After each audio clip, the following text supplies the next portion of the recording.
Thank you all for joining us. Today's program builds on IAOP's commitment to bringing you information you can use right now and keeping us all connected during this difficult time. This webinar is a bit of a two-parter. First, a little information on the Global Mentorship Initiative, something I'm personally involved with and feel very strongly about. How these LinkedIn skills are a critical part of that program, of that mentorship program, and how they can be applied right now in your own efforts, whether you're currently employed or you're looking for a new position. This webinar is yet another example of IAOP members helping other members. And John, thank you so much for taking the time today to share your expertise. John's happy to answer questions throughout and at the end of this presentation, so please feel free to use the Q&A feature at the bottom of your screen. Thank you, and John, it's all yours. All right, well, thank you, Debbie and the IAOP team, I'm just delighted to be here. This is going to be a working session. We're going to cover a lot of details, the nice thing is we're not here to sell you a product. There's going to be nobody following up to demo anything after this conversation. This is all about helping you expand your LinkedIn professional branding to help attract job recruiters and to find that job, your next career opportunity. The first thing we want to talk about is why it's so important to have a strong presence on LinkedIn. And that box to the right sort of says it all. 94% of job recruiters look at your LinkedIn profile or use LinkedIn Recruiter to find job candidates for the jobs that you and I are looking for. And a lot of the hiring managers will take one last look at your LinkedIn profile before deciding to go explore your application further. So it's such an important part of the job search efforts right now. And the issue is that a lot of us don't take advantage of the full capabilities. And the idea behind LinkedIn and looking for job opportunities is you want to put yourself at the top of the candidate pool whenever possible. And that's the main theme of this webinar today. So hopefully before you proceed with these advanced techniques, you will already have your headline, your summary, all of these basics for LinkedIn, already have them in place. I will say it's so important to have a professional looking headshot. And we, in GMI, we actually provide those to our students in South Africa. We hire a professional photographer because that really is your first impression. Having a banner behind the headshot is another way to distinguish yourself from all of the other job candidates that you're competing against. Be sure you have all of the details filled in, your experience and education, et We're going to talk a little bit more about what some of those details should be here in just a second. So our goal here is to have recruiters actually finding you. And the way they do that is because you have the right keywords in your profile. And we're going to talk about those, exactly what those keywords are, where to put them, and how recruiters actually use them. Having skills are in your profile are very important. We're going to talk about those. And then some very easy ways to build up your LinkedIn business network using templates, actually. We'll talk about why it's important to join professional groups other than just adding to your LinkedIn feed, and some very easy ways to get people to recommend you for jobs on LinkedIn. And then finally, we'll look at a way to connect directly with companies for their job opportunities on LinkedIn. Now, if you have questions along the way, there'll be points where we can stop and you can jump in and ask a question. There might be times where I will pause and ask if there are questions. There will be plenty of time for Q&A at the end as well. So before we get started, I do want to introduce you and let you know about Global Mentorship Initiative. It's a nonprofit organization that was created out of the Rockefeller Foundation's Digital Jobs Africa initiative. And our mission is to provide guidance and business skills to college students in high unemployment, high poverty areas. And we do this through online mentorship with business professionals like you, and they help students prepare for their first career job and guide them in how to be successful when transitioning into the business world. There's a strong need for this everywhere, and we focus on high poverty, high unemployment areas for our services. But 45% of graduates in Africa are still jobless after 1 year. And one of the primary concerns is many schools do not teach the soft skills needed to be successful in your first year at a career, regardless of the location. So GMI helps to bridge the gap by providing students with mentors who coach them on these vital skills. And the results of this are graduates who are more competitive for job opportunities.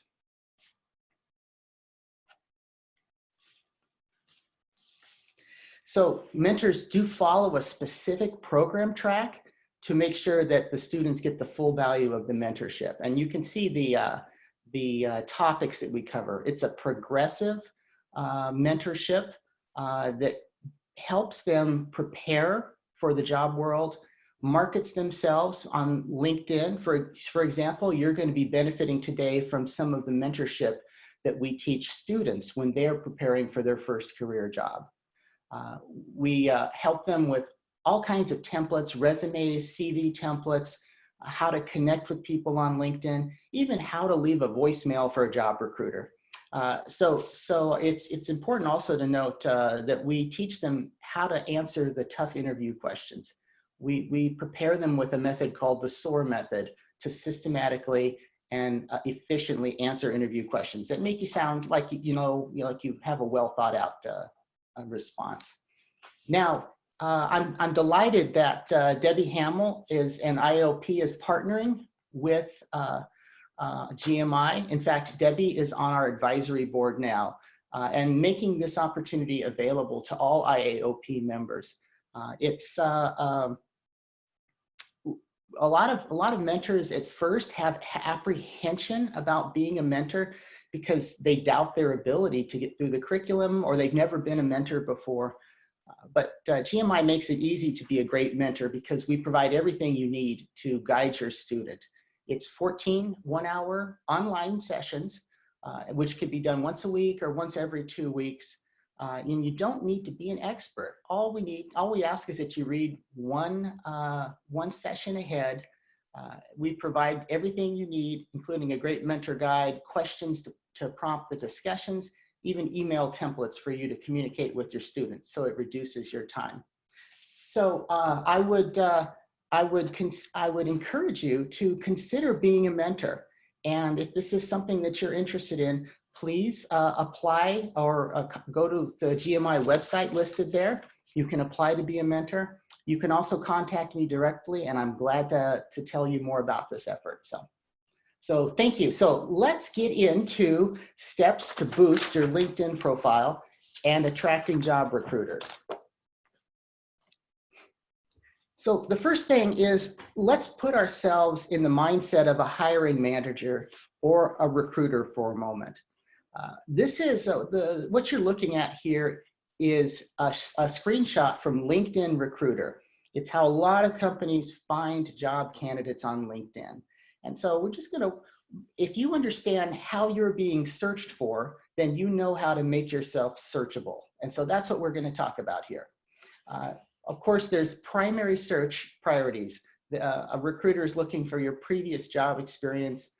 Location is very much a primary search factor because a lot of companies won't want to relocate you. Skills, super important on this, and we'll talk about why in a minute. And of course, education. We're going to spend just a few minutes looking at keywords because you can see that keywords is a specific search here. And I'll show you how keywords are used by recruiters to find you. Other search, important but secondary search priorities are you open to new opportunities? that's something you actually have to manually turn on in LinkedIn, and we'll show you how to do that.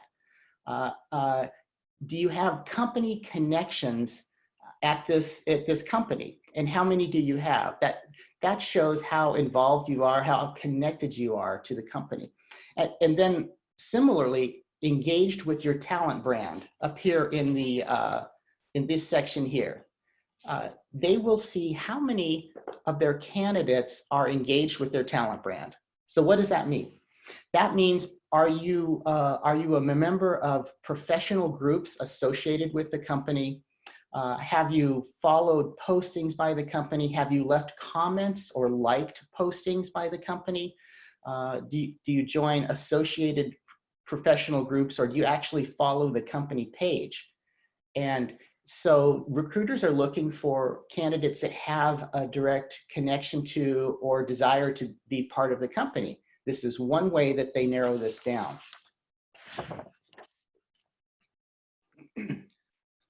So let's talk about specifically keywords.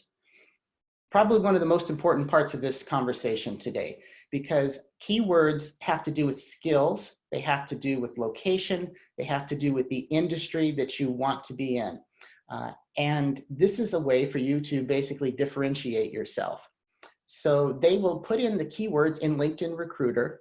They put keywords in job postings. By the way, those keywords in postings are not just there by accident, because those are the same ones that they will search for when looking for candidates. So the place to put keywords, primarily in 3 locations: your headline, your experience, and your summary.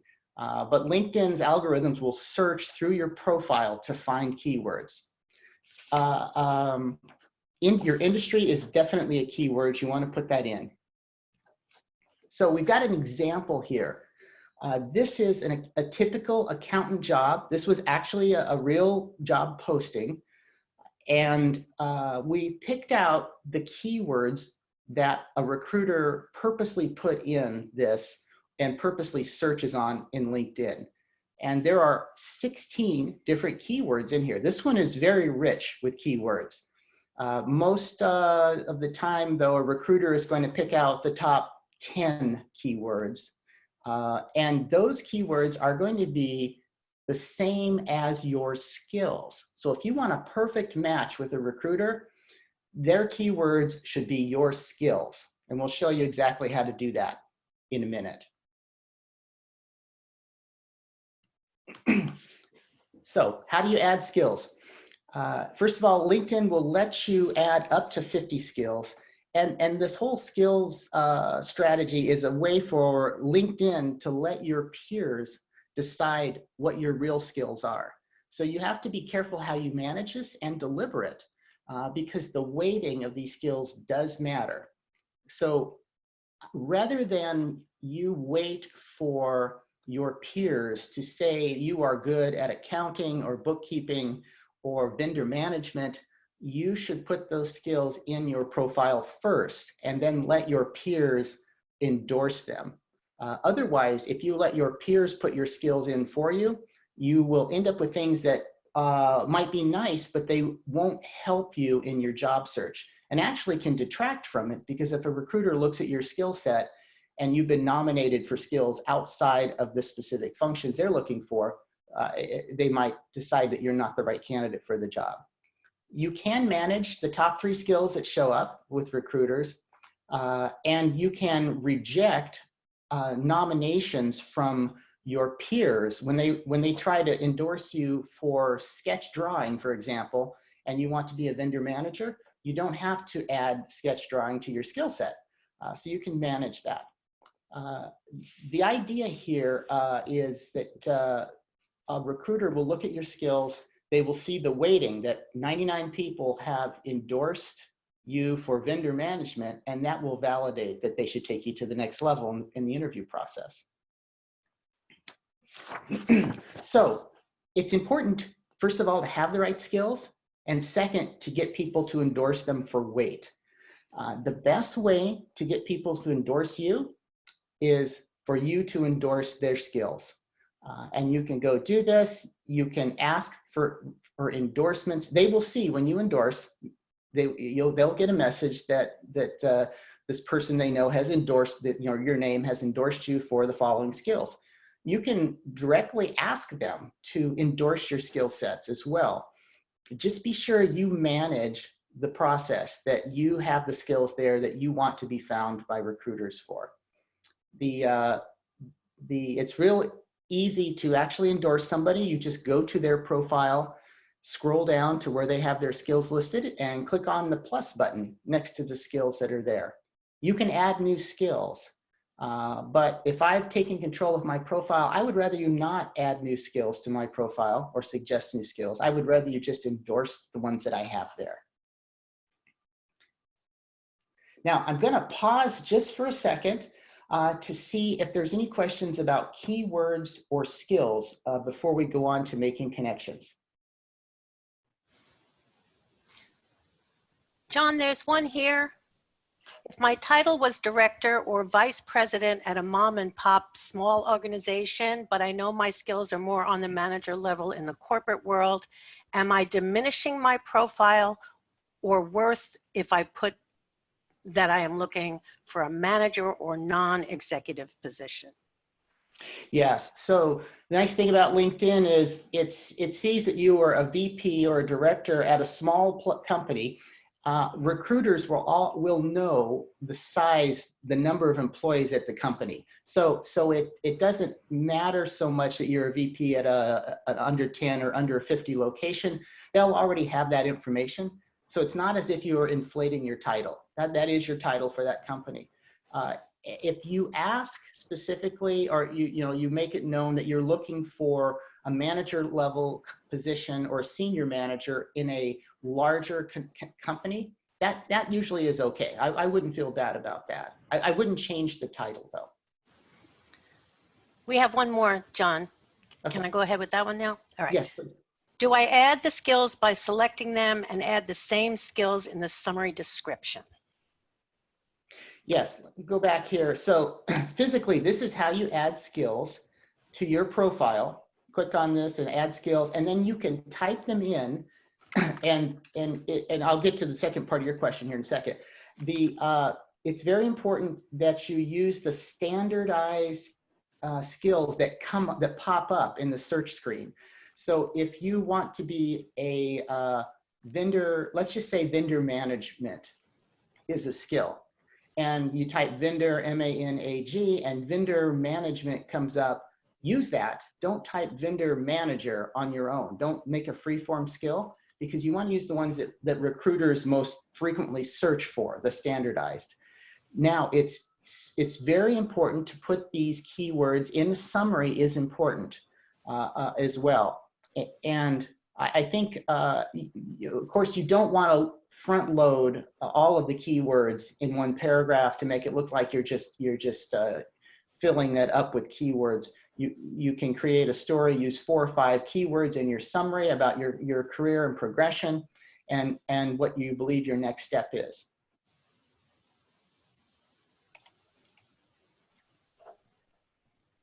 Okay, we'll keep going.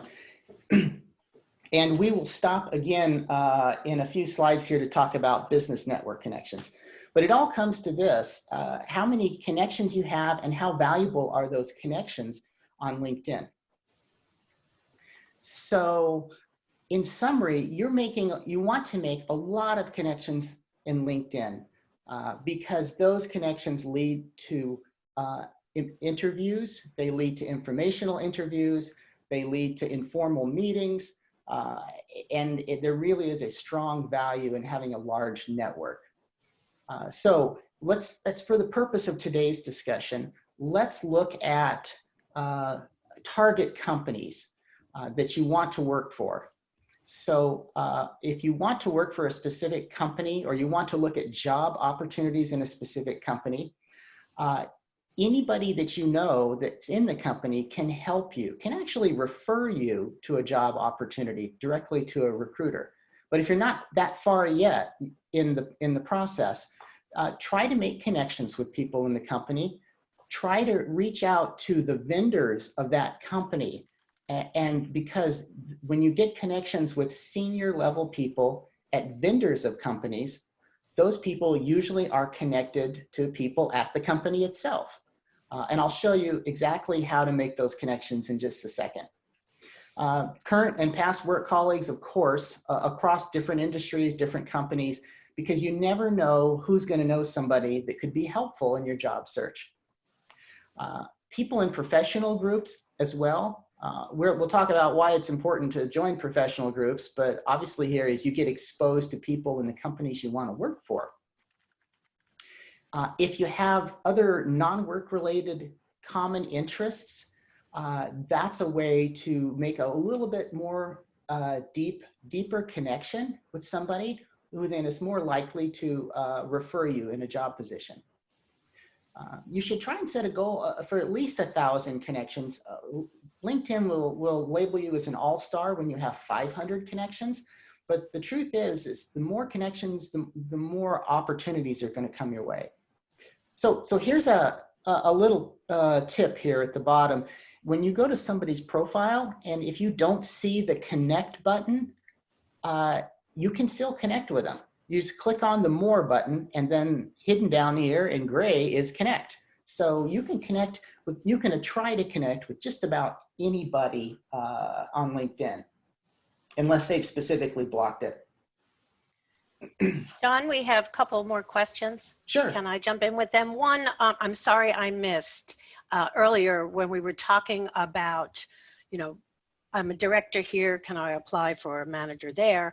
There's one here, the question is, what if on the flip side, you had to take a more junior position to break into the new market in another continent and are now determined to get back to your deserved position role / role hierarchy?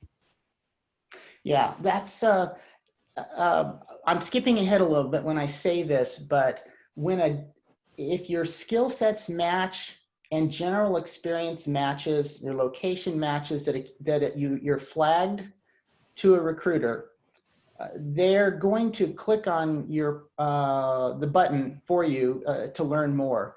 And before they see your resume, they're going to be exposed to your profile. And in your profile, that explanation should be in the first few sentences in the summary, so that as soon as your profile pops up, that's looking them right in the face. It says, don't discount my experience because of this. And so, but you want to make sure that it's above the fold. And that's in the first few sentences. You'll notice that in summaries, there's 3 or 4 lines, and then it says click to see more. You want it above the click to see more button. Otherwise, it could be lost. Okay, so we'll keep going here. We're doing just fine on time. So we're talking about making personal connections, and a good rule of thumb is to if you're getting a 60% connect rate with people you don't know, you're doing pretty well. So rejection in LinkedIn is a way of, it's just part of doing business. And so we look for ways to make a connection more successful. And if you were to just pull up the person's profile and click the connect button and click send, they're going to see something like this pop up in their email, which is pretty impersonal. It's the standard, I'd like to join your LinkedIn network. However, if you put a personal message in there, you are much more likely to have the connection accepted. Now, it seems like a lot of work, you would say, but in fact, we've provided 10 different templates for you to use to make connections depending on the scenario. Because you don't need to reinvent the wheel every time you want to connect with somebody. So we're going to look at these. I would encourage you to, if you've got this presentation, you can use this as a guide. If you would like to have this presentation, you could email me or Debbie at IAOP. I don't know, Debbie, if this is going to be available on the website, but if you contact us, we can make sure you have this presentation with all of these templates. Yeah, the recording and the slides will be available. Okay, great. Well, if you're just watching the recording, then just pause. when we get to the next slide, for example. There are 10 scenarios. You look at numbers 9 and 10, for example. There's different messages to a recruiter or a manager before you apply and after you apply. So connection template number 1, very simple. First of all, you have only 300 characters in LinkedIn to make your pitch to be connected. So you have to be very efficient with your words, and besides, they're only going to read a couple of sentences anyway before they decide to connect with you or not. If you're at the same company, it's very simple. It's one sentence, and these should generally almost always be connected with. Here's a real tip. If you think you're going to leave your job in the next 6 months, start connecting with as many people as you can at your job now, because you are still at the company, and you will have a much higher success rate. Scenario number 2 is very common. You want to connect with somebody at a company, and they are connected with somebody else that you are. This is a very simple way to do this. This doesn't work 100% of the time, but if you can get 50 to 60% of these connections, it becomes a numbers game then. The more you attempt, the more you connect. John? Number 3, someone went to your college in the past. Always good to connect with fellow alumni, because some of your college peers are now VPs at large companies, or they're working in the companies where you want to work. And even if you didn't know them, you're creating a personal connection here just because you have something in common. So much higher success rate for these types. Here's a tip. You only have 300 characters, that don't try to sell yourself or your product in the connection. Nothing turns me off more than getting a sales pitch in a connection, because I know if I click connect with that person, I'm going to be hit with a much stronger sales pitch right after that in LinkedIn. So be lower key when you're making these connections. Okay, John, we've got a question. All right. Should I connect with everyone who sends me a LinkedIn invitation, and is there a limit to how many connections I can make? Yes, okay. So I'll answer the second one first. LinkedIn maxes out at 30,000 connections. So if you have 30,000 connections, you're well known in your industry. So that's not going to be a problem. After that, people can follow you and see your postings, but they can't make a direct connection. As far as should you connect with everybody, I would say almost everybody. Now, I will connect with anybody who's related to my industry, or in my case, I connect with students who are looking to see who I might know in my connections that might help them. The ones I generally don't connect with are the ones that are obviously there to sell me a product that I don't need. Leading a small nonprofit, I get a lot of requests to connect for CRM tools or marketing tools. And it's just not something I need. I know they're not going to benefit from being connected with me, and I won't benefit from them. So I generally don't connect with those. But otherwise, I wouldn't be stingy with who you connect with. To reinforce why it's good to connect with people and connect with LinkedIn groups of companies, template number 5 gives you a way to make connections with people who connect, to leave comments there, which then gives you something in common with them, which then could lead to a potential job opportunity. Number 6 is harder, the hardest one, the lowest percentage of connections. If you just have no connection with them, you don't know anybody that's connected with them. Well, you might have. Let me back up on that. You don't know them, but you may have 1 or 2 or 3 different people connected in common. So I usually take this approach. I focus on something that's not a work task related thing. Like I'm involved in socially responsible projects, obviously with Global Mentorship Initiative. You probably are too in some ways with your company. This is a non-threatening connection pitch that generally works 50 to 60% of the time. And you're basically getting a foot in the door then with that connection. Someone you heard speak at a conference, like at the last OWS conference in Orlando, who is not going to connect after you flattered them and told them that you really enjoyed their talk? Of course they're going to connect. Now, number 8 is a little more aggressive, but because you can tell who is looking at your LinkedIn profile, if somebody from a company you're interested in looks at your profile, you can immediately send them, or soon after, send them a request to connect. It's a little more aggressive because sometimes people feel they're being anonymous, they're just looking around, and you're taking action on it. But you might not have anything to lose though, and it might actually work out. Finally, someone's posted a job opportunity before you apply, and number 9, it's a lower key. I just want you to know I'm looking at this job, would be great. You actually offer the opportunity to meet by phone to talk about it if they take that. And then number 10, after you've applied, to be a little bit more assertive in this, just to let them know that you have applied. You want them to notice your resume, and that's what that accomplishes. This is one of the things that's different from the average job seeker who just hits the easy apply button. If you know who that person is and you can send them a personal note, it's almost as good as a cover letter.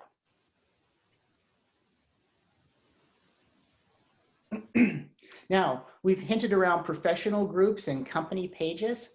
I would encourage you to join these. Now, the downside is not really a downside, but on your LinkedIn feed, the news that comes across, it's going to prioritize companies or people who are associated with these professional groups. LinkedIn thinks that's what you want to see, which it is.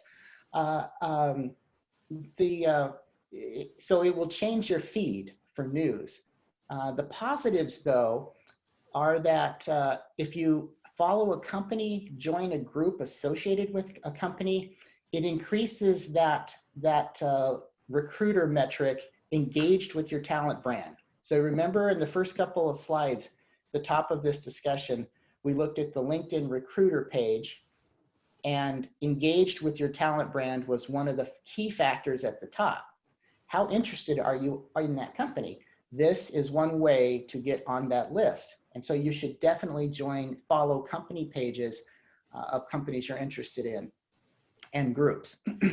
By the way, I would encourage all of you to follow the company Global Mentorship Initiative if you want to learn more about what we're doing with students in South Africa and in the United States. But that's one way that you would show interest in the company. Now, I'm going to pause there to see if there's any questions on what we've talked about so far. I have one for GMI. So Okay. Can you share again how to sign up to be a mentor? What is the criteria? Yes. Thank you for asking that. So we're working with college students in their final year, their 4th year of college, of different types of majors, different locations. We're working in Johannesburg and Durban, South Africa. We're working with right now with Delta State University in Mississippi and adding new colleges soon in the US. And so what we're looking for in a mentor is somebody who is obviously has at least a 4-year degree, since they're working with college students. It could be any major. We ask them to be at least 25 years old. And as far as preparing for them, we provide you with a 2-hour live online mentor training course where I or one of our team walk you through everything you need to be ready to be a mentor. So there's a commitment to, it usually runs a little over 90 minutes to attend this live course. I mentioned we provide you with all of the materials, including what you're seeing. What you're seeing here is what we teach the students in the mentorship program. So you're already ahead of the game there. And we ask you to make a commitment for 14 one-hour sessions with a student by video conference. And that is our requirements. To sign up, go to globalmentorship.org. You'll see this again pop up, globalmentorship.org. And there's a button there that says be a mentor. Are there other questions before I move on? Did you answer the one, I thought I already said this one, but I guess I didn't. What if companies want to get involved in the program? So company standpoint, as opposed to an individual. Sorry, John, I missed this one. No, I didn't. Yeah, I didn't answer that one yet. We'd love to have individual mentors sign up regardless of the company. Even if you're not employed right now, we would still love to have you be a mentor. As far as companies, we're making this available to IAOP member companies and any company that wants to have a group of mentors, anywhere from 2 to 20. It's a socially responsible activity that a company can undertake. GMI is a 501c3 IRS recognized charity. So we work with companies that have matching programs as far as volunteer work. And so we would love to have your team work with a group of students in South Africa or in the United States. Just contact me and I'm glad to talk more about that. Yeah, we actually have a question on how to join. Share the link. You do have the link at the end of this, right, John? We do have the link. How to join, though, just write this down now so you don't forget it. It's just globalmentorship.org. Everything you need to join is right there up in the top right corner. I've got some questions back to LinkedIn. Do you want them now? Sure, yeah. Okay. Hi, and thank you for the insights. Can you expand a little bit on using posts and/or articles and expanding your network? Based on your experience, do they work? I have been pleased and unhappy with my posting experiences. For somebody it's in the job market, they can be very valuable if you have a following or if you manage to. So I'm gonna divert into the third level advanced course here just for a moment. But for postings to be successful, they have to be read. And what a posting will do as a job seeker is get your name in front of potentially a large group of people.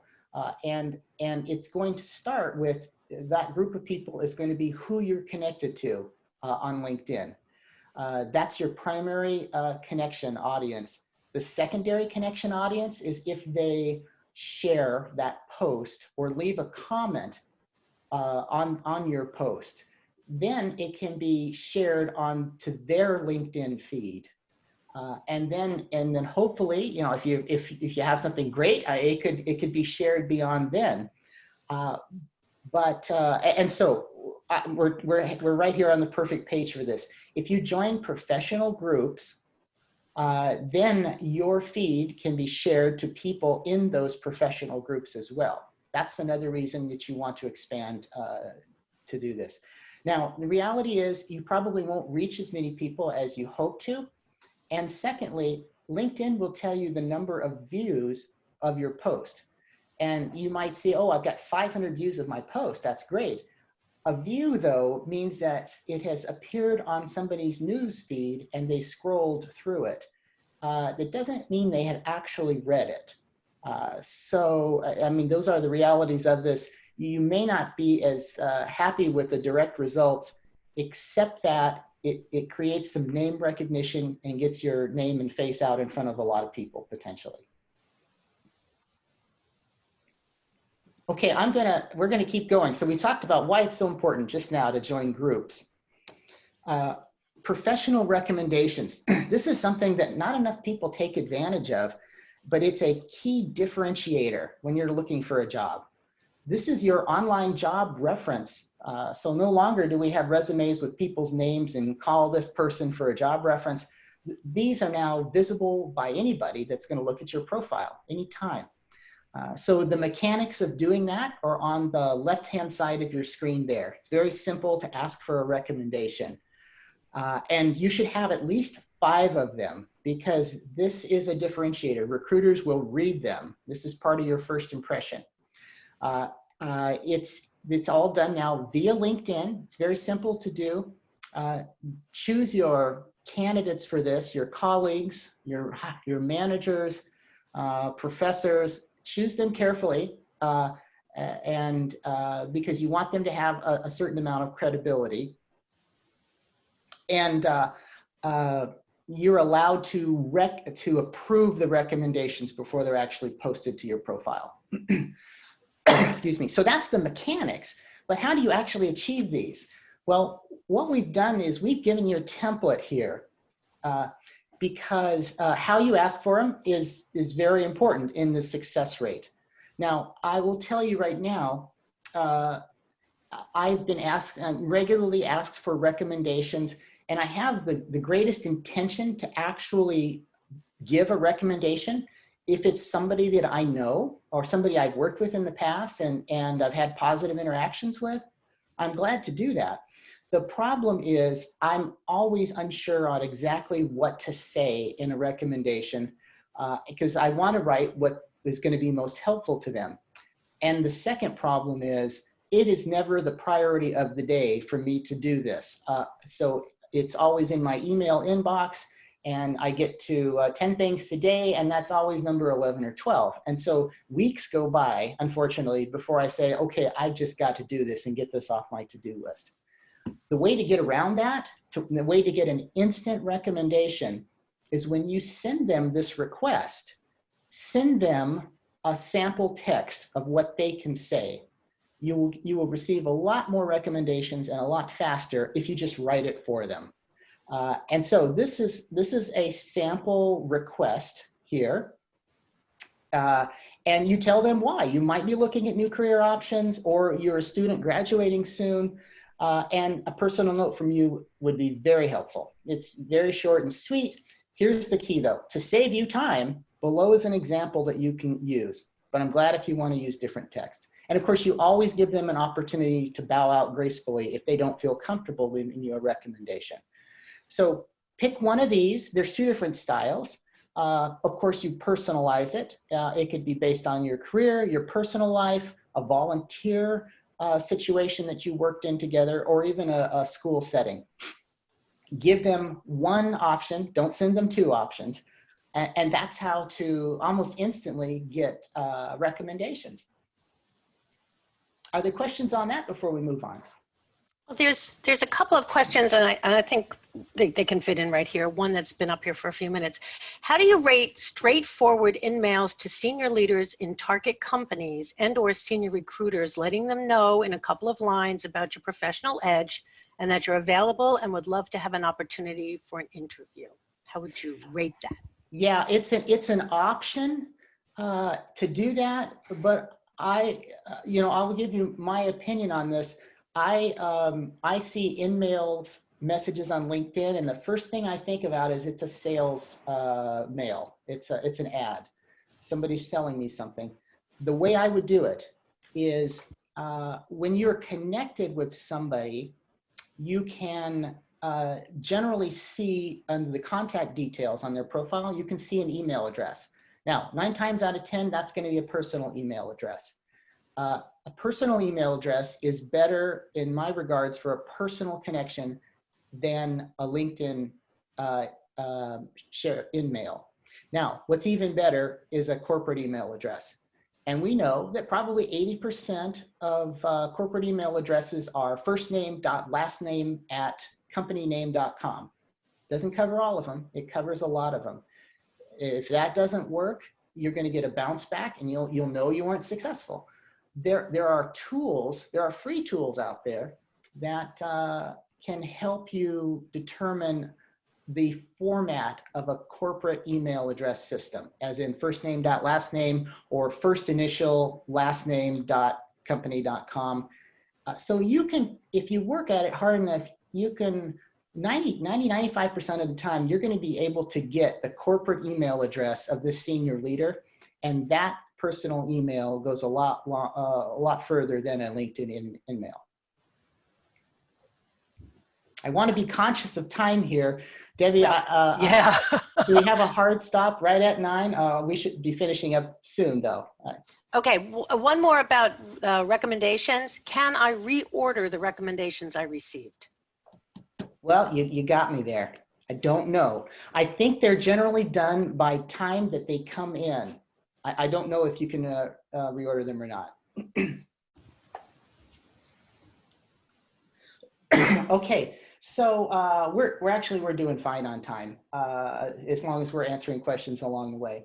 So what we've done is we've talked about how to connect with people, getting our name recognition out there, joining groups.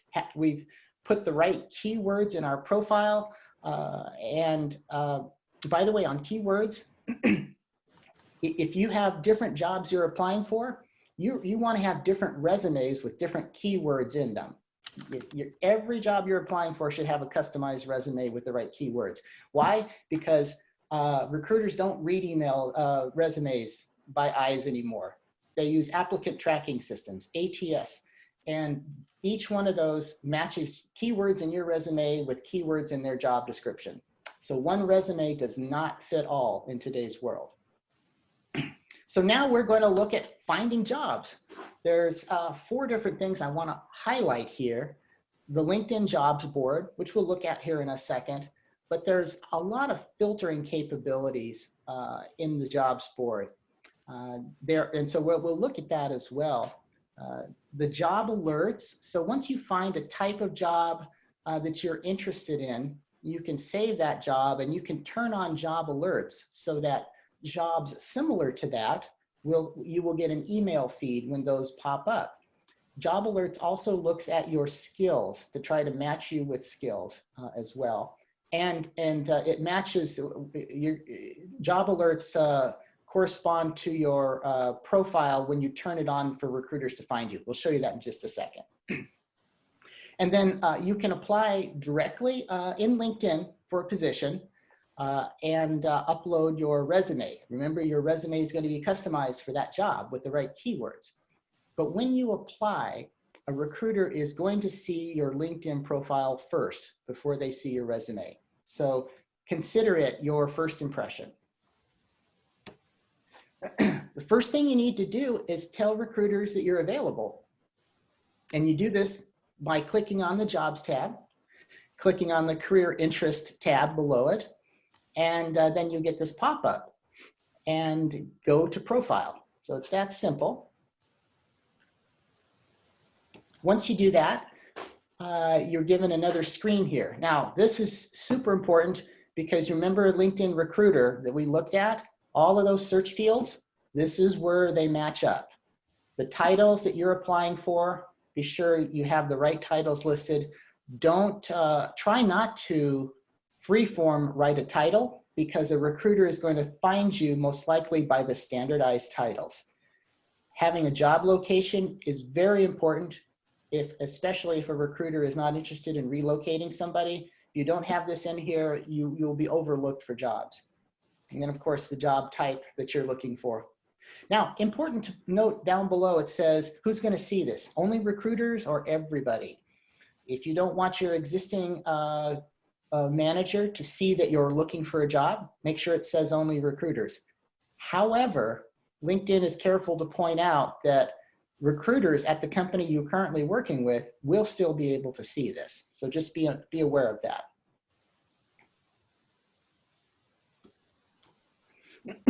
So as far as searching for jobs, let's move this over here. This is the jobs tab. And as an example here, I put in accountant and Seattle, and you can see a sample of the jobs that are available in general. Now we're going to talk about some of the details here which make all the difference in the world. But you can see there's an apply, and sometimes it says easy apply. You can save it to your list and go back and look at it again. I think, obviously I have no connection with LinkedIn, but if you're in the job market, I think it's an investment well spent to upgrade your LinkedIn from the free model to the premium model.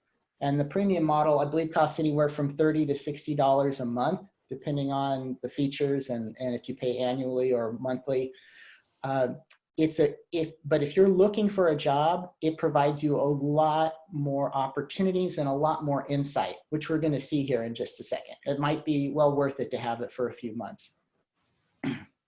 So this section over here in the bottom right, we're going to explore that just a little bit more. But before I do that, look at this. Posted by, there you've got the name of the recruiter. This is an old job. Don't send a note to Lindsay. She'll be mad.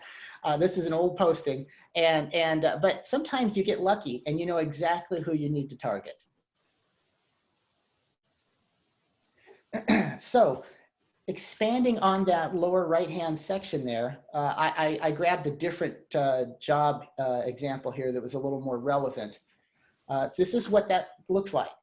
Now, we talked about the importance of skills. Well, really, skills are important because a recruiter, hiring manager is going to see that you have 6 of 8 skills that are matching. It's not just for your connections to make you feel good. There's a purpose for this. You can see what your competition is, at least through LinkedIn, what your competition is. I want to go over here for a second. In LinkedIn, they actually tell you what skills you match up with and what skills that you don't have listed in your profile. Now, here's the tip. If you are an accountant, you have studied GAAP in school. The only thing is you've just neglected to put it on your skills list. So go back and put that in your skills list because you want this to be as much of a perfect match as you can, because this is what a recruiter will see, that you have 6 of 8 skills matched. Now, one of the benefits of LinkedIn Premium is you'll have the ability to take it further and actually ask directly for referrals. But this is maybe one of the most important parts. Who do you know at the company that can refer you or that you could follow up individually with and say, hey, I'm looking at this job. Use one of the templates. Hey, I'm looking at this particular job, would appreciate your insights on it. Sometimes in the connections section here, it'll say you have 5 alumni from the college that you attended are connections that work at this company. Well, there's another way you have it in. And then once in a while, you will get this ask for referral, which is the most effective way to get a foot in the door for this job. So if you want to jump the queue, ask for a referral. So, and this is what the template looks like. When I click on ask for referral, this screen pops up here, and Mark Williams is that person that I asked. And this is a canned response from LinkedIn that you can customize, and I recommend that you do. And click send, and then Mark gets a message in their inbox that says that you're asking about this job and you're hoping for a referral. And then that person should follow up with you, could write a referral, could introduce you to the recruiter. John, I've got a question. Can you take one now? Sure. Before you move from the skills match, well, you did already. Does the skills match score affect recruiters' perspective about my potential? Oh, absolutely. Absolutely, yes. If the job skills match is 2 of 8 or 2 of 12, they're likely to pass you by for the next round. If you have a higher score there, then at least you've made it into the next stack of resumes. Okay, so some LinkedIn Premium features, why at least for the job search it might be good to use this, is on particular jobs that you're interested in, it provides you with more detail. And here's a sample. LinkedIn rates your employability or applicability to a specific job compared to the other job applicants. It lists the top skills that you have versus what's required. It provides you some information about your competitors, what their level is, their job titles, what their education level is, so that you know if you've got a shot at this job, how much effort should you put into trying to get this job.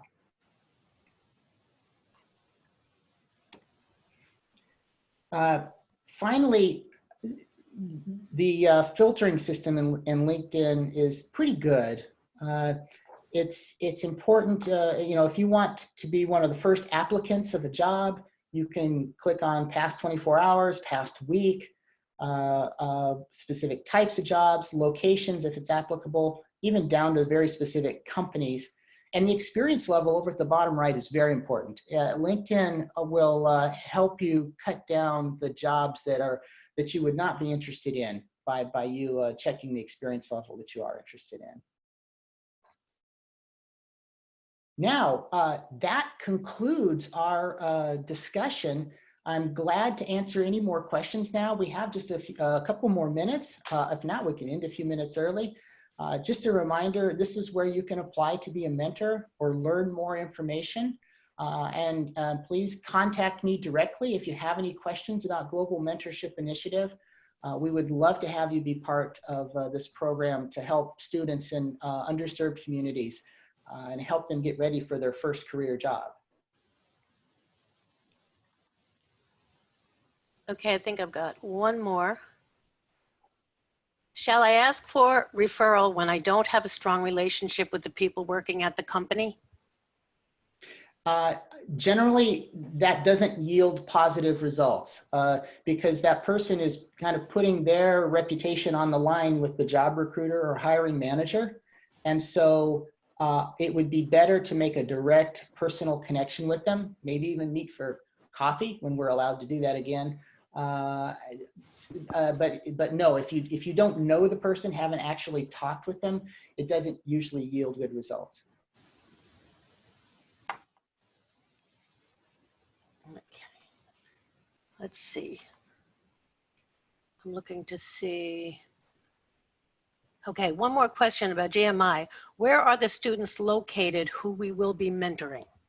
Yes, South Africa, in Johannesburg and Durban, and in right now our colleges are in Mississippi. We're adding new colleges in the U.S. and we will add a Latin American location in the near future as well. Our students, for example, in Johannesburg, are primarily from the Soweto township. You know that is a very impoverished area. They would never have had an opportunity to attend college and get an accredited four-year degree if it weren't for the scholarship programs that are offered to them. And it really gives them an opportunity to be lifted out of poverty. We don't allow just any student anywhere to apply to be a mentor, a mentee. They have to be nominated by their professors or the college dean. And so because of this, we have well-motivated, enthusiastic students who just need a little bit extra opportunity to get their first career job. And here's another question with respect to GMI. Are there any other volunteer roles such as an analyst or in marketing?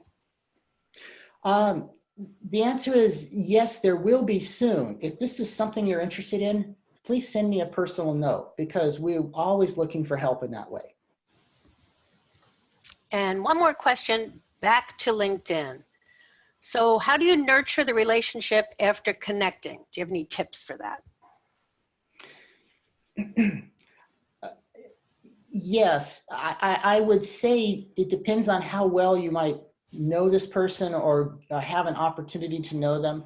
I mean, if you get a chance to have a phone call with them or a video chat, I mean, that's gold. That's more than most people get. I think they know if you're connecting with them that you might want something from them, as in a job recommendation or at least an opportunity, a connection inside the company. And so I think, kind of a distant approach, but to let them know how they can help you, I think is important. And John, we have one last one. Is it any good to write and pursue with an HR person who responds in negatively after you've shared your CV through LinkedIn? So can you take it farther? Yeah, I think if it were me, finding a job is often a numbers game, and you want to concentrate where you have the greatest probability of success. And you already know that you have an uphill battle there.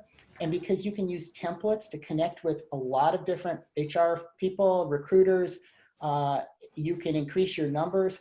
It might not be somewhere that you spend a lot of focus on. It just might not be worth the time to prioritize. Okay, I think that's it. John, do you want to do a quick wrap up? Well, I hope these skills were helpful. It's something that we use for the rest of our lives in our careers. And like I said, I'm glad to answer any questions about GMI. Please consider being a mentor. Good luck if you're in the job search right now. You know, it's a difficult time, obviously.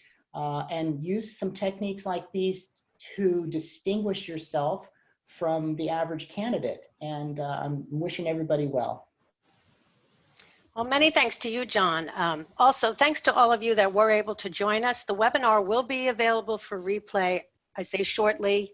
I think it's probably 24 hours at least, but it will be ready for you to see the slides and listen to the video.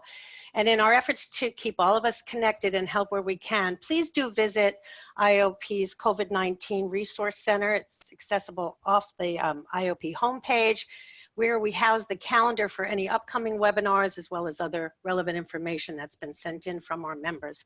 So we hope to see you again soon. Have a great day.